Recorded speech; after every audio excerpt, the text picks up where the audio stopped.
I, 23F, recently got ghosted by my best friend, Deborah, 23F. We've been close since high school and talked almost every day, so when she stopped responding to my texts, calls, or social media messages, I was confused and hurt. After a whole month of silence, I reached out directly to ask if something was wrong. That's when she told me, "You're too negative, and it's draining to be around you." She said she needed space because my energy was affecting her mental health. I was blindsided. It felt like she was using my struggles as an excuse to discard me for other reasons she didn't want to admit. For context, I've been diagnosed with ADHD, autism, bipolar depression, anxiety, and PTSD. I take medication to manage my emotions, and while it helps me process feelings more effectively, I still feel bad emotions. They're just not as overwhelming or intense. I try my best to manage myself and not let my issues spill onto others, but I'm human. When Deborah said this, I conferenced with my boyfriend to ask for his honest perspective, and he confirmed her accusations. According to him, the negativity Deborah is referring to is likely rooted in my depressive tendencies. The example he cited was a depressive episode one had a while back. I rotted on the couch for a week, mostly dissociating, playing The Sims, and pretending not to be real.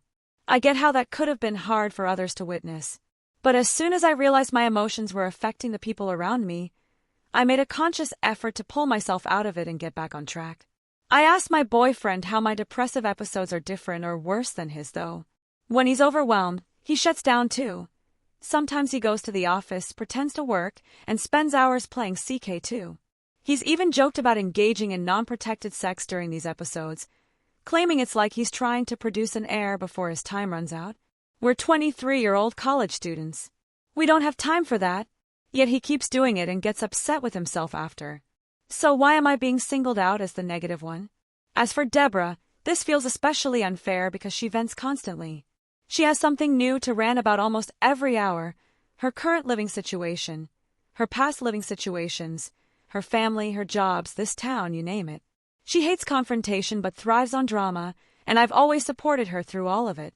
I've listened, validated her feelings, and tried to help her find solutions, even when it drained me. The irony is, I'm careful about venting to her. I wait for appropriate conversation cues to share or express my emotions, because I know what it's like to be the therapist friend and how exhausting that can be. She's even told me before, along with my boyfriend, that I didn't open up enough.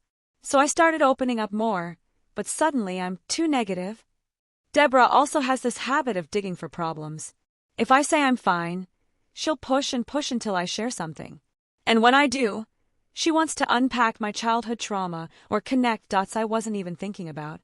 She does the same with herself, so I thought we were just being vulnerable and honest friends. Now I'm left wondering, am I really the problem here? AITA for being too negative, or is this a personal attack from people who aren't acknowledging their own flaws? Edit. Just some info based on some of the replies I've gotten. So, hey guys, I actually don't like to talk about my personal problems with anyone besides my journal, my therapist, and my mother. The only reason I felt comfortable enough to open up about upsetting things or negative things is because it was asked of me. Requested. Imagine the situation. Everything is fine, you're smoking with your bestie, talking about plans for the future, when suddenly, hey, you don't really talk about the bad stuff. I feel like I never know when something's wrong with you. Well, personally, I don't feel like it's your responsibility to deal with my problems, but we're friends. I tell you when things are wrong. I just want you to be open with me. Yeah, okay. I guess I see what you mean.